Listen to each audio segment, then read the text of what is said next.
ಬಾಂಗ್ಲಾ ಹಿಂದೂಗಳ ಮೇಲೆ ನಡೆಯುತ್ತಿರುವ ದೌರ್ಜನ್ಯ ಖಂಡಿಸಿ ಭಟ್ಕಳ ನಗರದಲ್ಲಿ ಶುಕ್ರವಾರ ಬೃಹತ್ ಪ್ರತಿಭಟನಾ ಮೆರವಣಿಗೆ ನಡೆಯಿತು. ವಿಶ್ವ ಹಿಂದೂ ಪರಿಷತ್ ಮತ್ತು ಹಿಂದೂ ಜಾಗರಣಾ ವೇದಿಕೆ ಭಟ್ಕಳದ ಸಮಸ್ತ ಹಿಂದೂ ಸಂಘಟನೆಗಳ ಸಹಭಾಗಿತ್ವದಲ್ಲಿ ನಡೆದ ಬೃಹತ್ ಪ್ರತಿಭಟನಾ ಮೆರವಣಿಗೆಯಲ್ಲಿ ಭಟ್ಕಳ ತಾಲೂಕಿನ ಹಿಂದೂಗಳ ವಿರಾಟ ದರ್ಶನ ಕಂಡುಬಂದಿದೆ. ಗಣೇಶೋತ್ಸವ ಮೈದಾನದಲ್ಲಿ ನಡೆದ ಪ್ರತಿಭಟನಾ ಸಭೆಯಲ್ಲಿ ಮಂಗಳೂರಿನ ಗುರುಪುರದ ವಜ್ರದೇಹಿ ಸಂಸ್ಥಾನದ ಶ್ರೀ ರಾಜಶೇಖರಾನಂದ ಸ್ವಾಮೀಜಿ ಅವರು ಸಮುದ್ರವೇ ಹರಿದು ಬಂದ ಹಾಗೆ ಭಟ್ಕಳ ಹಿಂದೂ ಸಮಾಜ ಒಂದಾಗಿ ಬಂದಿರುವುದನ್ನು ನೋಡಿದರೆ ಇದೊಂದು ಸ್ಪಷ್ಟ ಸಂದೇಶ ಬಾಂಗ್ಲಾದೇಶಕ್ಕೆ ತಲುಪಲಿದೆ ಎಂದು ನುಡಿದರು. ಯಾರ ಜೊತೆಗೆ ಸಂಪರ್ಕ ಇದ್ದಾಳೆ ಎನ್ನುವುದರ ಬಗ್ಗೆ ನಮಗೆ ಗಮನ ಇರಲಿ. ಯಾರೋ ರಜಿಯಾ ಯಾರೋ ಆಸಿಯಾ ಅಂತ ಬಂದು ನಮ್ಮ ಮಕ್ಕಳ ಜೊತೆ ಸಂವಹನ ಮಾಡಿದ್ರೆ ನಾಳೆ ಇಸ್ಮಾಯಿಲನ ಪಾಲಾಗಬಾರದು, ಅಬುಬಕ್ಕರನ ಪಾಲಾಗಬಾರದು. ಇದರ ಎಚ್ಚರಿಕೆ ನಮಗಿರಬೇಕು. ನಮ್ಮ ಭೂಮಿ, ನಮ್ಮ ಮಣ್ಣು, ಹಿರಿಯವರಿಂದ ಜತನವಾಗಿ ಕಾಪಾಡಿಕೊಂಡು ಬಂದಂತಹ ಮಣ್ಣು. ಈ ಮಣ್ಣು ಯಾರೋ ಒಬ್ಬ ಕೇರಳದ ಮುಲ್ಲಾ ಬಂದು ಇಲ್ಲಿ ತಗೊಂಡು ನಮ್ಮ ಮೇಲೆ ದಬ್ಬಾಳಿಕೆ ಮಾಡುವ ಸ್ಥಿತಿ ಬರಬಾರದು. ಜಾಗೃತಿ ಇರಬೇಕು. ಈ ದೃಷ್ಟಿಯಿಂದ ನಾವು ಕಾಳಜಿ ವಹಿಸಿಕೊಳ್ಳಬೇಕು. ಹಿಂದೂ ಸಮಾಜ ಸದೃಢವಾಗಿ ಸಂಘಟಿತವಾಗಿದ್ರೆ ಯಾರಿಗೂ ತೊಂದರೆ ಇಲ್ಲ. ನಾವು ಯಾರ ಮೇಲೂ ತೊಂದರೆ ಮಾಡುವವರೇ ಅಲ್ಲ. ಹಾಗಾಗಿ ನಾವು ಕೃಷ್ಣನ ವಂಶಸ್ಥರು. ಇವತ್ತು ರಾಮನ ಮಂದಿರ ಕಟ್ಟಬೇಕಾದ್ರೆ ನಮ್ಮ ಹೋರಾಟ ಒಂದೆರಡು ವರ್ಷದ್ದಲ್ಲ, 500 ವರ್ಷಗಳ ನಿರಂತರ ಹೋರಾಟದಿಂದ ನಾವು ದಾಳಿ ಮಾಡದೇನೆ ನ್ಯಾಯಾಲಯದಲ್ಲಿ ಕೇಸನ್ನು ಗೆದ್ದು ರಾಮ ಮಂದಿರವನ್ನು ನಿರ್ಮಾಣ ಮಾಡಿದವರು ತಾಕತ್ತಿಲ್ಲ ಅಂತ ಬಿಟ್ಟಿದ್ದಲ್ಲ. ಕಾನೂನಿಗೆ ನಾವು ಯಾವತ್ತೂ ಶರಣಾಗುವವರು. ಆದ್ರೆ ಇವತ್ತು ಕಾನೂನಿಗೆ ಶರಣಾಗದವರು ಇದ್ದಾರೆ ನಮ್ಮ ಮಧ್ಯದಲ್ಲಿ. ಅವರಿಗೆ ಕಾನೂನು ಬೇಡ, ಅವ್ರದ್ದೇ ಕಾನೂನು ಇದೆ ಅಂತ ಹೇಳ್ತಾರೆ. ಹಾಗಾಗಿ ಇವತ್ತಿನ ಕಾನೂನು ಅವರನ್ನ ಸರಿಯಾಗಿ ನಿರ್ವಹಣೆ ಮಾಡಬೇಕು. ಏನಾಗಿದೆ, ಇವತ್ತು ನಮ್ಮ ಮನೆ ಇದೆ, ನಮ್ಮ ಮನೆಯ ಪಹಣಿ ನೋಡಿದ್ದೇವ ನಾವು, ಗೊತ್ತಿಲ್ಲ. ನಾಳೆ ವಕ್ಬು ಅಂತ ಬಂದ್ರೆ ನಮ್ಮನ್ನು ಇಲ್ಲಿಂದ ಘಟ್ಟಕ್ಕೆ ಕಳಿಸ್ತಾರೆ. ಆ ಪರಿಸ್ಥಿತಿ ಇದೆ. ವಕ್ಬು ವಕ್ಕರಿಸಿಕೊಂಡು ಬರ್ತಾ ಇದೆ. ಯಾರು ಮಾತಾಡ್ತಾ ಇಲ್ಲ, ಅದ್ರ ಬಗ್ಗೆ ಯಾರು ಮಾತಾಡೋದಿಲ್ಲ. ಒಬ್ರು ಸಚಿವರು ಹೇಳ್ತಾರೆ, ಅದರ ಸಚಿವರು ದೇವಸ್ಥಾನ ಇದ್ದದ್ದು, ಮಠ ಇದ್ದದ್ದು, ಮಂದಿರ ಇದ್ದದ್ದು ನಾವು ತಗೊಳ್ಳಲ್ಲ. ನಿಮ್ಗೆ ಧೈರ್ಯ ಇದೆಯಾ ತಕೊಳ್ಳಿಕ್ಕೆ? ತಕೊಳ್ಳಿದೆ ನಾವೇನ್ ಮಾಡ್ತೇವೆ ಅಂತ ಭಾವಿಸಿಕೊಂಡ್ರ?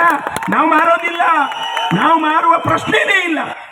ನಾವು ಯಾರಿಗಾದ್ರೂ ಮಾರುವುದಿದ್ರೆ ಕೇಶವ, ಉಮೇಶ, ಭಾರತ ಈ ತರಹದ ಜನಗಳನ್ನು ಹುಡುಕುವವರು ನಾವು. ನಮಗೆ ನಿಮ್ಮ ದುಸ್ಥಿತಿ ಸಾಕಾಗಿದೆ. ಹಾಗಾಗಿ ಶಾಂತಿಯನ್ನು ಬೋಧಿಸಬೇಕಾಗಿರತಕ್ಕಂತಹ ಸನ್ನಿವೇಶದಲ್ಲಿ ಭಾರತ ಇವತ್ತು ಹೆದ್ದಾರಿಯನ್ನು ತೆರೆದುಕೊಟ್ಟಿದೆ. ನಿನ್ನೆ ಮೊನ್ನೆ ನಮ್ಮ ಭಾರತದ ವಿದೇಶಾಂಗ ಕಾರ್ಯದರ್ಶಿಗಳು ಒಂದು ನೋಟ್ ಕೀ ಕೇಳಿದ್ರಂತೆ ಬಾಂಗ್ಲಾದಲ್ಲಿ ಎಷ್ಟು ಹಿಂದೂಗಳ ಮೇಲೆ ದಾಳಿಯಾಗಿದೆ ಅಂತ. ಅಲ್ಲಿಗೆ ಬಂದ ಒಬ್ಬ ಯೂನುಸ್ ಇದ್ದಾನಲ್ಲ, ಈಗ ನಡೆಸ್ತಾ ಇದ್ದಾನೆ.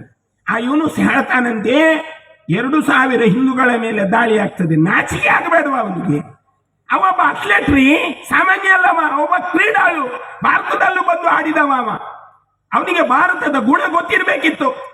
ಪದವಿಗೆ ಬರುವಾಗಲೇ ಅಥ್ಲೆಟ್ನಿಂದಲೇ ಓಡಿಕೊಂಡು ಬಂದಿದ್ದವ.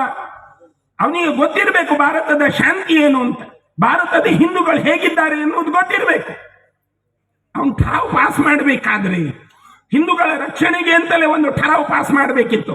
ಅದನ್ನು ಮಾಡುವುದು ಬಿಟ್ಟು ಕಗ್ಗೊಲೆ, ಮಾರಣಾಂತಿಕ ವ್ಯವಸ್ಥೆಗೆ ಪ್ರಚೋದನೆ ನೀಡ್ತಾ ಇದ್ದಾನೆ ಅಂತಂದ್ರೆ ಮುಂದಿನ ದಿನಗಳು ಅವನಿಗೂ ಒಳ್ಳೆಯದಾಗಿ ಇಲ್ಲ. ಯಾಕೆ? ನಾವು ಆ ದೇಶದಿಂದ ಬಂದ ಹಸೀನಾ ಬೇಗಂ ಅವರನ್ನ ರಕ್ಷಣೆ ಮಾಡಿದವರು. ನೋಡಿ ಎಂತಹ ದೇಶ ಇದು ನೋಡಿ. ಆ ದೇಶದಿಂದ ಬಂದ ಅಧ್ಯಕ್ಷರನ್ನ ಇಲ್ಲಿ ಕೂರಿಸಿಕೊಂಡು ನಾವು ರಕ್ಷಣೆ ಮಾಡಿದವರು. ಇಂಥ ಭಾರತಕ್ಕೆ ಒಳ್ಳೆಯ ಕಾಲ ಬಂದ ಕಾಲಘಟ್ಟದಲ್ಲಿ ಹಿಂದೂಗಳು ಎಚ್ಚೆತ್ತುಕೊಳ್ಳುವ ಅವಶ್ಯಕತೆ ಇದೆ. ಈ ದೃಷ್ಟಿಯಿಂದ ನಾವೆಲ್ಲರೂ ಸಂಘಟಿತರಾಗೋಣ. ಆ ಮೂಲಕವಾಗಿ ನಮ್ಮ ಮೇಲಿನ ದಬ್ಬಾಳಿಕೆ ಅಥವಾ ನಮ್ಮ ಮೇಲಿನ ತೊಂದರೆಗಳು ಮುಂದಿನ ದಿನಗಳಲ್ಲಿ ಬಾರದಂತೆ ನಾವು ಎಚ್ಚರಿಕೆಯನ್ನು ಕಾಪಿಟ್ಟುಕೊಂಡು ನಮ್ಮ ವ್ಯವಸ್ಥೆಯನ್ನ ಚಂದ ಕಾಪಾಡಿಕೊಳ್ಳೋಣ. ಆ ಮೂಲಕ ಭಟ್ಕಳದ ಹಿಂದೂಗಳು ನೀವು ಇಡೀ ಭಾರತ ದೇಶಕ್ಕೆ ಬಂದು ಸಂದೇಶ ಕೊಟ್ಟು ಆ ಮೂಲಕ ಬಾಂಗ್ಲಾಕ್ಕೆ ಒಂದು ಸಂದೇಶ ಕೊಟ್ಟ ಹಾಗೆ ನಮಗೆ ಅನ್ನಿಸ್ತದೆ.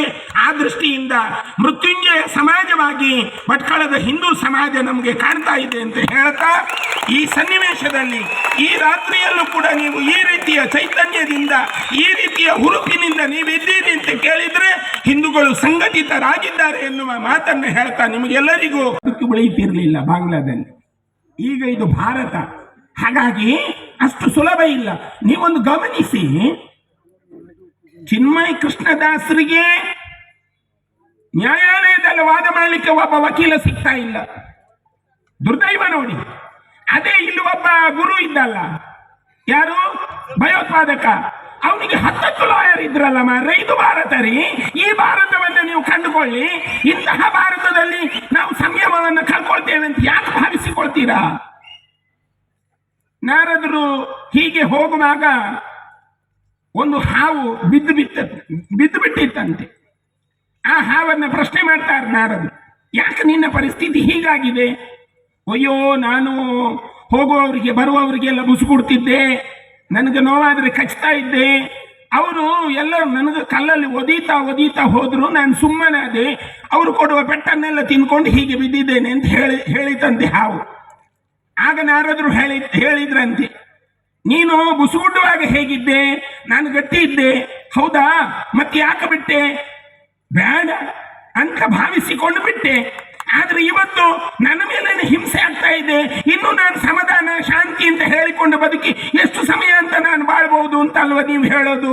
ಅದಕ್ಕೆ ನಾರದ್ರು ಹೇಳಿದ್ರಂತೆ, ಇವತ್ತಿಂದಲೇ ಶುರು ಮಾಡಿ ಬುಸ್ಕುಟ್ಲಿಕ್ಕೆ ಅಂತ. ಅಂದ್ರೆ ಹಿಂದೂ ಸಮಾಜ ಇಲ್ಲಿವರೆಗೂ ಶಾಂತಿಯಿಂದ ಇದ್ದ ಸಮಾಜ.